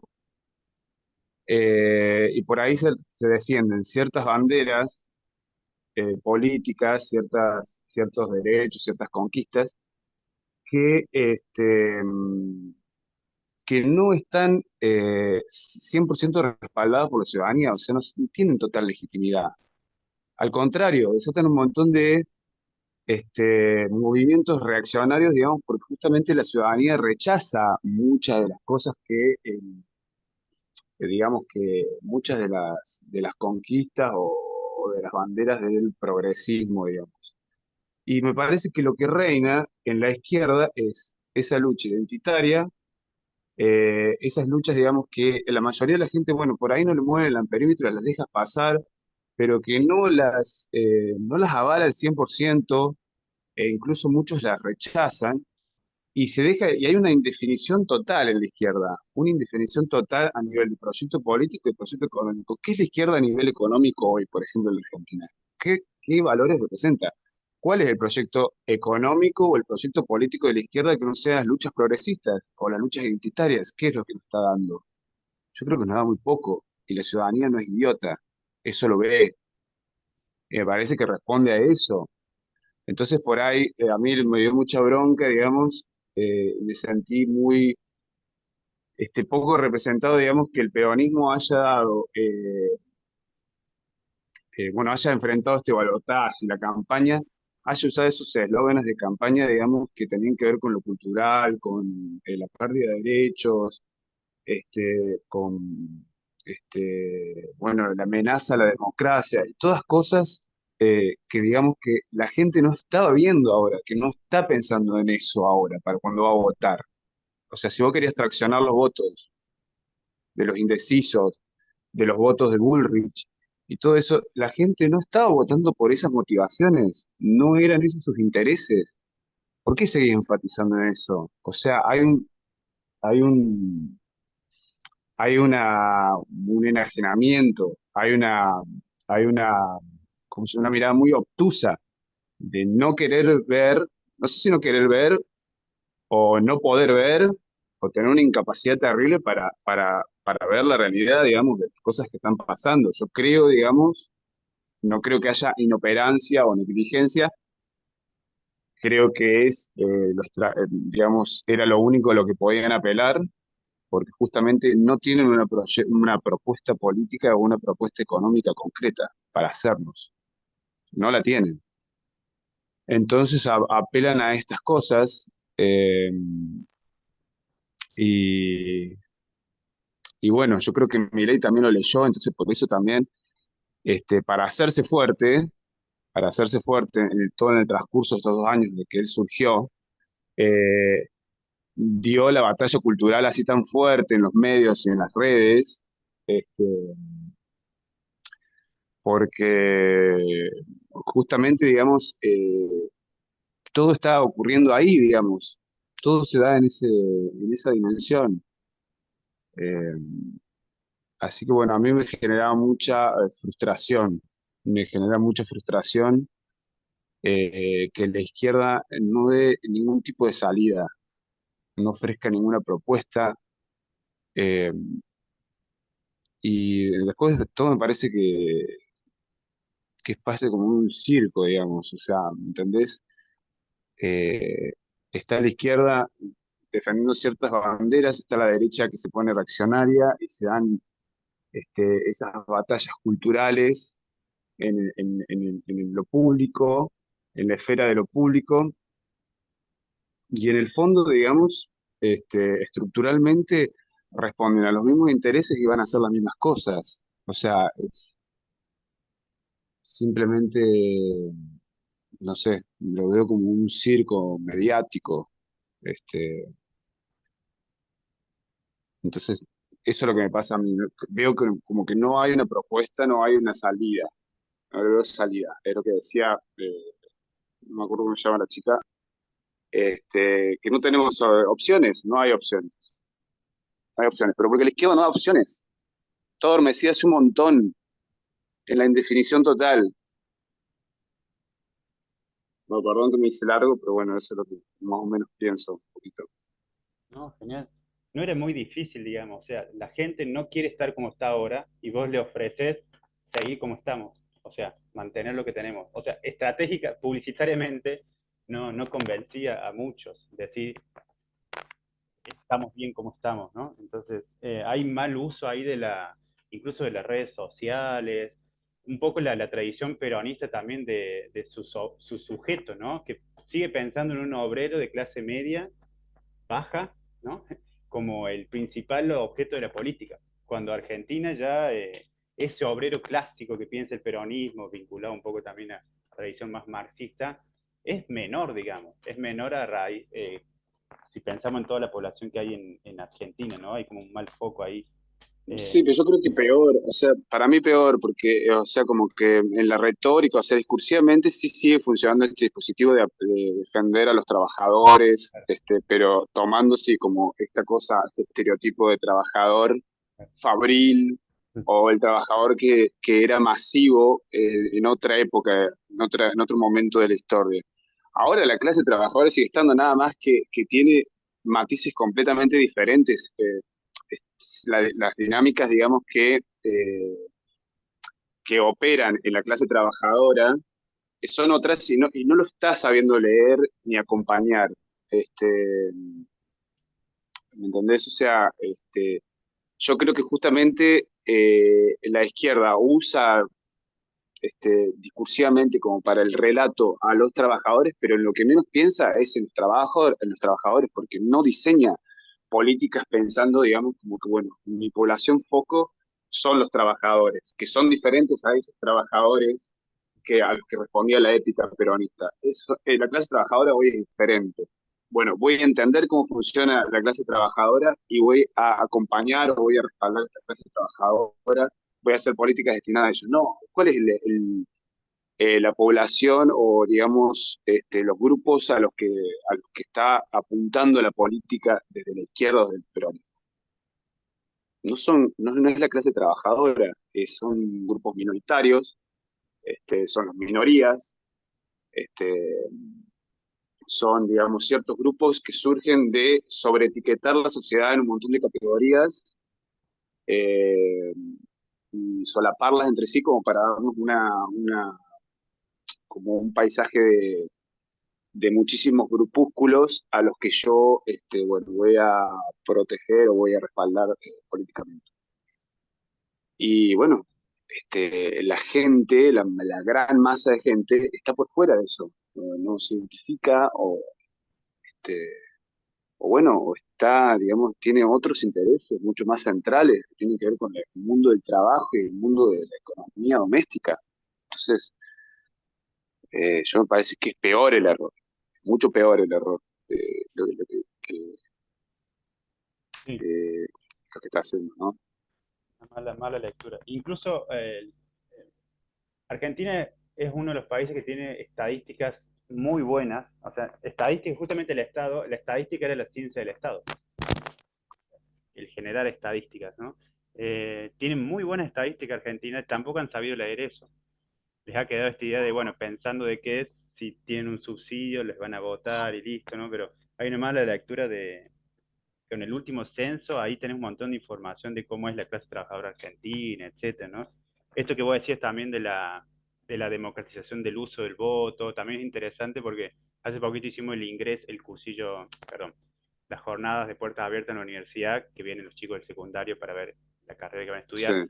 En el caso de ciencia política, tuvimos cerca de más de 80 chicos, lo cual es muchísimo para la carrera nuestra, porque siempre se presentan muy pocos, y eso denota que en realidad estos procesos politizan a la juventud, para bien o para sí, mal, más allá de los términos extremos, pero la politizan.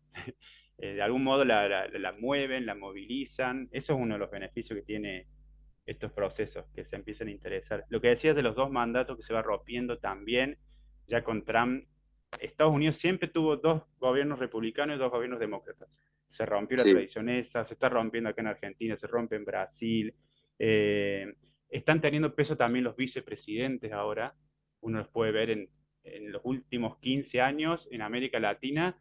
Los vicepresidentes están tomando mucho peso, a veces porque son los presidentes que se vuelven vice, a veces porque destituyen al presidente y queda el vice. Están teniendo una figura importante ahí, los vice que nunca la tuvieron más que estar en el Senado para la votación, ¿no? Y en el caso de lo mm, que decía Tara, y con esto cierro, también es el temita de la corrupción. Eso fue muy propio de los gobiernos progresistas, ¿no? A partir del 2000, que sí, hicieron muchas políticas sociales, etcétera, etcétera, pero estuvieron muy atravesados por la corrupción, cosa que no pasaba a veces tanto, ¿bien? En los gobiernos neoliberales. ¿Por qué? Algunos dicen, bueno, porque el gobierno neoliberal directamente te da la empresa a vos, no hace falta que seas corrupto, te lo estoy dando, digamos, ¿no? En cambio, en los gobiernos progresistas, como no podías hacer una repartija de cosas al tuntún, entonces ahí aparecía el fenómeno de la corrupción como más evidente, ¿no? Un gobierno neoliberal no lo necesita porque directamente te facilita las cosas. No hace falta que robes porque yo mismo te lo doy como Estado, digamos. Te doy la empresa. ¿Para qué vas a utilizar un cargo público para sacar unos pesos, digamos, ¿no? Eh, Eso es una de las cosas que pasó con los progresos. Vos, Ari, o Tara, querés decir algo, sí, ya vamos a cerrar. Sí, que de todo lo que dijo, no sé cómo se llama tampoco. Caco, yo, Taco. Caco. No, Caco me dice, me llamo Franco. es verdad, verdad. Bueno, yo soy Tara. Em, lo que me quedó así dando vueltas, esta noción de quiénes son de izquierda y quiénes son de derecha, ¿no? Que identificar al peronismo o al kirchnerismo como fuerzas de izquierda, no sé, yo no, no los identifico por ahí. Y me gustaría tomar ese asunto de cuánto es realmente una política progresista, cuánto tiene de izquierda y, y, y cuánto de derecha, porque, por ejemplo, Massa y hasta mismo Alberto Fernández, yo los tomo como gente de derecha, no como, por ejemplo, hoy por hoy lo es Villarroel, ¿no? Nuestra próxima vicepresidenta, que para mí son de ultraderecha. Pero bueno, ahí esta cuestión de seguir pensando, ciertos movimientos como de derecha e izquierda me parece que están medios entrelazados hoy por hoy y que son funcionales a las distintos gobernantes, utilizar ciertos mecanismos de izquierda para conseguir tal cosa, de derecha para conseguir tal otra, y bueno, de ultraderecha para tal otra. Yo creo que el discurso de ultraderecha de Milei responde sí a mucha ignorancia de la sociedad, de que no tiene ni idea de qué es realmente la ultraderecha, que se piensan que son los que apoyan el dólar y que nos van a llenar de dólares. Yo creo, por lo menos de los distintos sectores que escucho yo, sí, más allá del voto castigo, que es verdad, que es que lo siento como que sí fue un voto castigo, pero bueno, nos hubiesen castigado votando otra cosa, no a la ultraderecha. Pero bueno, fue Es así que como, pasa que sí, tampoco no había otra cosa, y el tema es que cuando vos vas a meter el voto, o sea, cuando vos decidís el voto, a mí me parece que ya una sí, cuestión psicológica, ¿no? Me parece a mí.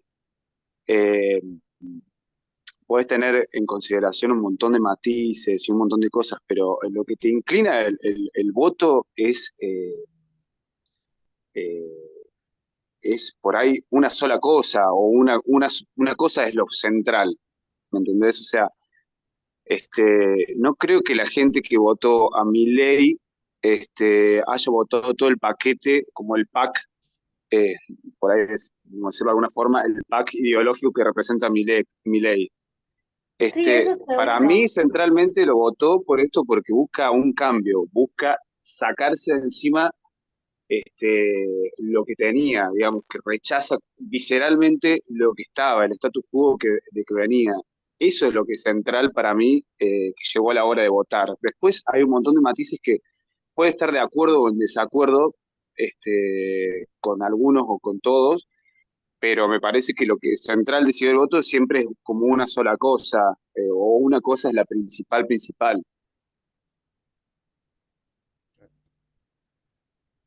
Sí, sí, sí, ese discurso del cambio, de cambiar, de sacar, está presente, pero Yo creo que es como también lo central, después que todo lo otro yo, es como algo más secundario, me parece a mí, que entra ya en otro plano de por ahí de la gente lo que está enfatizando ahora.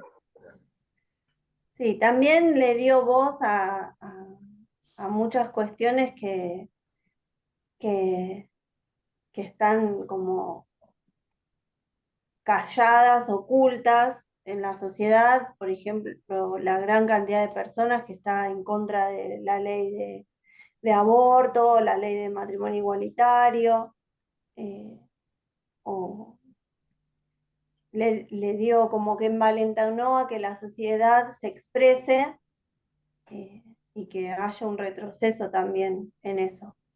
Pero bueno, eh, no sé, yo creo que sí hay una gran ignorancia en general de un montón de cosas y que está fogoneada por los medios de comunicación. Esta cuestión de kirchneristas o anti-kirchneristas tiene relación con esta búsqueda del cambio y nos fuimos para cualquier lado. Pero Claro. bueno, Sí, lo otro que decís también, para mí yo también comparto que hoy izquierda y derecha son categorías que están como vaciadas, no se sabe bien, o sea, tendríamos que sí, siempre todo el tiempo aclarar qué entendemos por izquierda o derecho como para hacer cualquier análisis. Pero en el plano de lo público me parece que está claramente identificado que es la derecha y la izquierda. Y al contrario, yo no creo que sean cosas que se estén confundiendo en el imaginario colectivo. Para nada, yo creo que se tiende cada vez más a la polarización. Y esto me parece que también es regional o mundial. Es mundial, me parece, es global. A la polarización y de que hoy este, la izquierda y la derecha defienden valores muy diferentes que tienen eh, como énfasis en lo cultural, y se tiende a una polarización cada vez más extrema. Y hoy es más común que suban gobiernos o de extrema derecha o de extrema izquierda. Yo no creo que sean cosas que están desactivadas para nada, al contrario, son cosas que están más vigentes que nunca, nada más que no responden a lo que históricamente entendidos por izquierda o derecha, como izquierda definida o derecha definida, digamos, que tenían que ver con un proyecto un proyecto estructural, ¿no? De una visión de cómo era el Estado. Hoy es como otra cosa, ¿entendés? Sí. Bueno, si les parece, entonces para la próxima podemos trabajar esto de izquierda a derecha, la historia Mm. de la izquierda a la derecha, qué es una política de izquierda a derecha. Hay un poco esta polarización que dice Caco, que mm, se da a nivel mundial y sobre todo se marca más en América Latina, tiene que ver también con otra consecuencia de los gobiernos progresistas, que de algún modo empiezan a instalar en el debate público los temas controvertidos por sí o por no, ¿no? Entonces, aborto, sí o no. Educación sexual, sí o no. Sí o no. Entonces, ese tipo de políticas y ese tipo de legislaciones propias, más que todo acá en América Latina, fueron instalando en la sociedad una idea de sí o no, de a favor o en contra, a favor o en contra, a favor o en contra, y eso de algún modo termina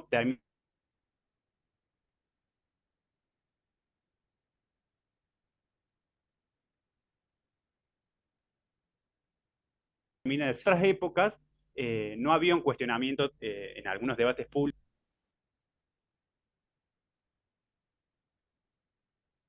Se está cortando un De postura a poquito. favor.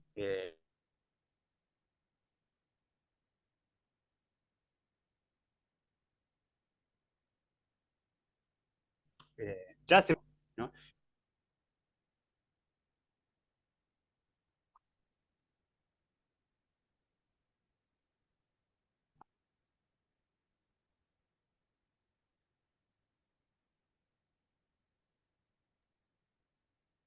Lo perdimos, ¿no? A favor o en Sí, contra. ¿no? Ahí está, ahí está. Te perdimos. Te habíamos perdido. Bueno. Sabri, Caco, Eu. me voy a trabajar. Sí, Les yo mando un Ah, también beso. bueno. tengo que ir, estaba esperando que se agarrara. Sí, pobre, no puedo hacer el cierre, boludo. Bueno, ahí Ahí le vamos a terminamos. escribir al grupo. Dale. Bueno, Abrazo. Chao, bueno, nos Tara. vemos la Chao, Carlito. próxima. Chao, chao. Un beso. Un Chao. beso. ¿Subra? ¿Subra? ¿Subra que estamos nosotros dos? Ah, acá está, ¿Para acá qué? está. Esto está grabado, Caco. Mostrá las tetas, boluda. Mostrá las tetas, a ver. Está, Oh. No hay muchas. está No, que grabado recién esto, te chicos, por dejamos. Sí, está favor. grabado, por favor, Franco, ubícate. Bueno, dejamos acá. No, que te habías Divina. cortado y Tara Sí, se sí, sí, tenía que ir. sí, sí. No, bueno, dejamos acá. Entonces, lástima que participó poca gente. Pero bueno, para la próxima, si suma más gente. Sí, la Ávila, boludo, fracasó también. ¿Qué onda? Bueno, para la próxima entonces hacemos izquierda-derecha. Chan, chan, chan, chan. Ok. Dale, Bueno, dale, chicos, genial. gracias por Gracias, estar. Tabito. Nos Bueno, vemos. gracias, Agustín. Muy Todo lindo. bien. Chau, chi. Chao, gracias. Beso.